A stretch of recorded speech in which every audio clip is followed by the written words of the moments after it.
Howdy y'all, Andy here, and welcome to another episode of King's Comics.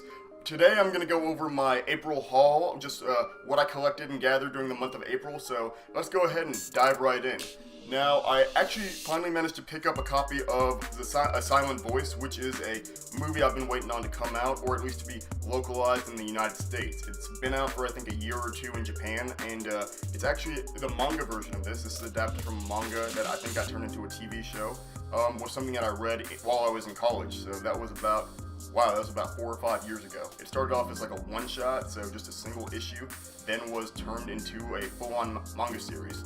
And now they've got a movie, and I've been waiting to watch it. It's actually for those of you who have watched my review of Penguin Highway with Sean Chandler of Sean Chandler Talks About, this is actually the same company that localized Penguin Highway for US audiences.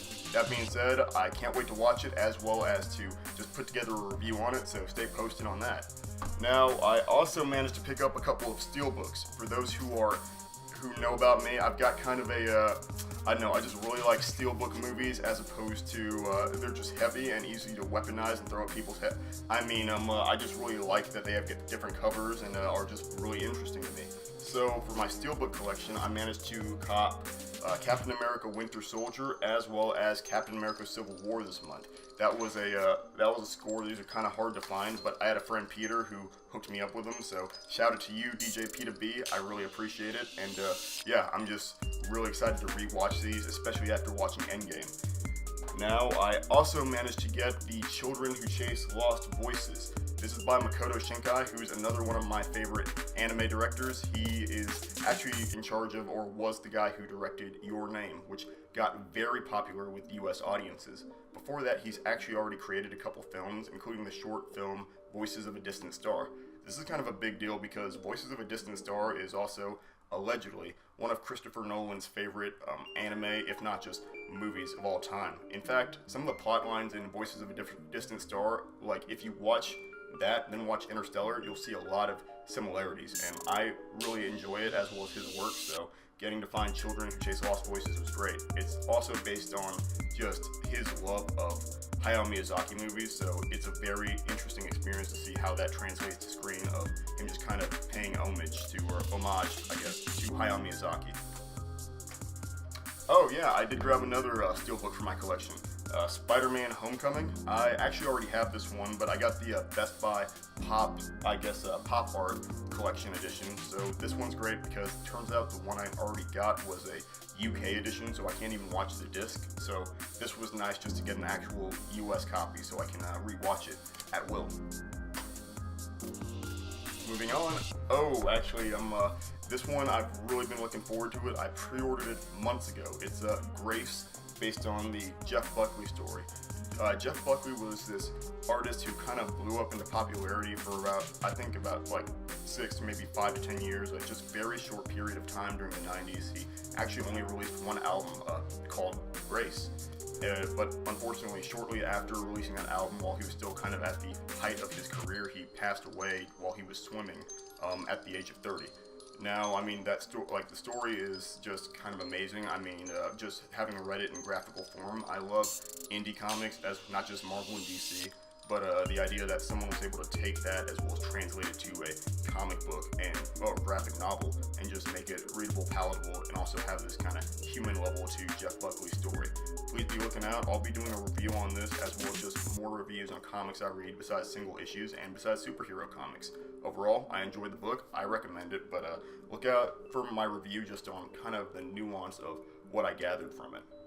Next, we have Black. This one's actually by a lesser-known publisher, Black Mask, who actually published one of my favorite comics, Tomboy, which kind of subverts the just maho shoujo Japanese genre or magical girl genre for those who have watched Sailor Moon and things like that. And not this comic, that's Tomboy by the same publisher as Black Mask.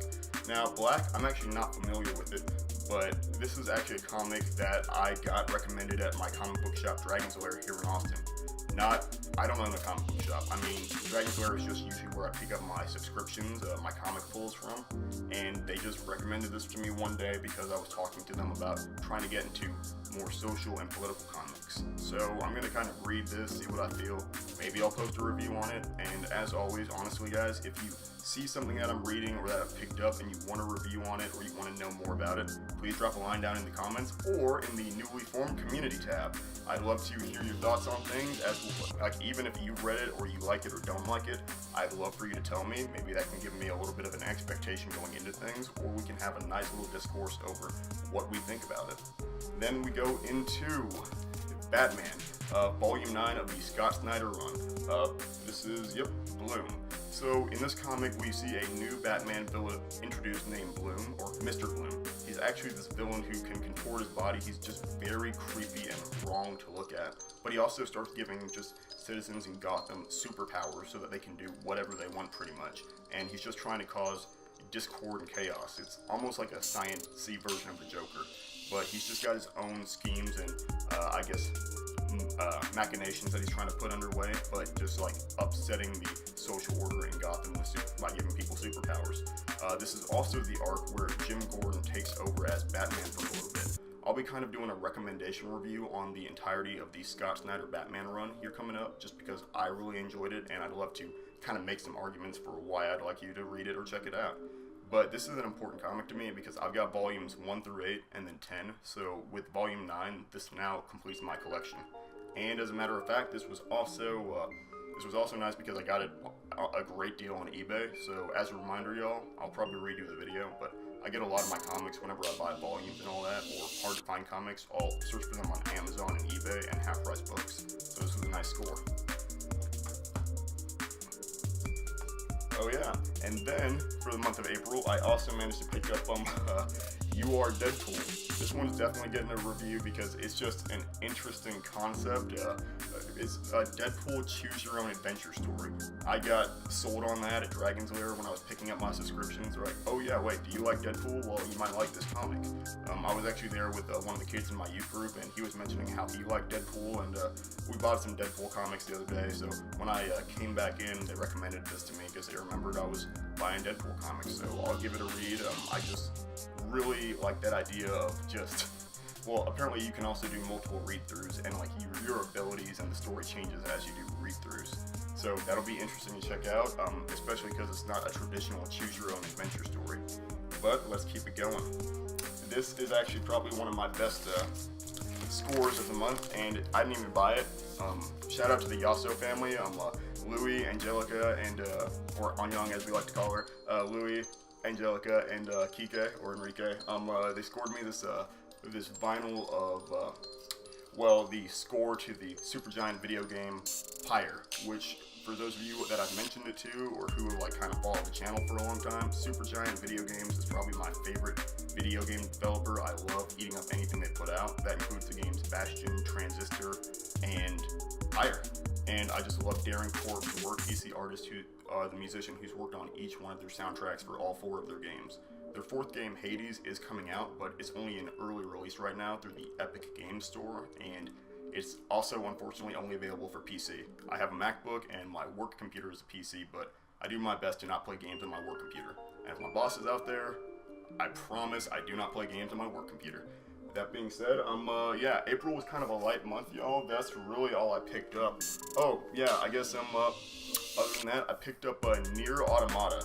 And Nier Automata I just found it on sale. I thought it was a really interesting game, or I've heard about it. My buddy Michael recommended it to me. He hadn't even played it. He just knows I love Japanese RPGs or JRPGs and recommended it. Nier Automata is an interesting game just because the story and game changes as you play through it multiple times. I got it for PlayStation 4. That's the main console of my choice whenever I game. So yeah, so far it's just been an interesting game to play, as well as very weird as you progress through the story. It's about this world where humanity has been attacked by just aliens and these machines they've created, as well as just have gone to the moon and created these androids to kind of fight their battles for them in a attempt to reclaim the Earth. But it's interesting so far. Maybe I'll start posting video game reviews. I don't know. This channel is still kind of growing and we're seeing where things go. But that being said, y'all, that's everything I got for the month of April. Thanks for sticking with it. And if you liked today's video, as always, please like this video. If you really liked it, please subscribe. And if you want to know more about anything I pulled, or you got some suggestions or even comments or feedback, please drop a line down below in the comment section. And guys, now that we've got the community panel, please make sure to make use of it. I don't need to be the only one posting there. I'd love to, but I'd also love just to hear your thoughts and feedbacks on the polls I get. It looks like the next video I'm doing after this, of course, is going to be my Marvel spoiler review, or not my spoiler review. I'm waiting on my Endgame review until I get to see the movie with my mom and dad. But yes, my Marvel countdown is coming up, or my ranking video, so please stay posted for that. That being said, y'all, thanks so much for tuning in. This has been another episode of King's Comics, and I'll see y'all again real soon.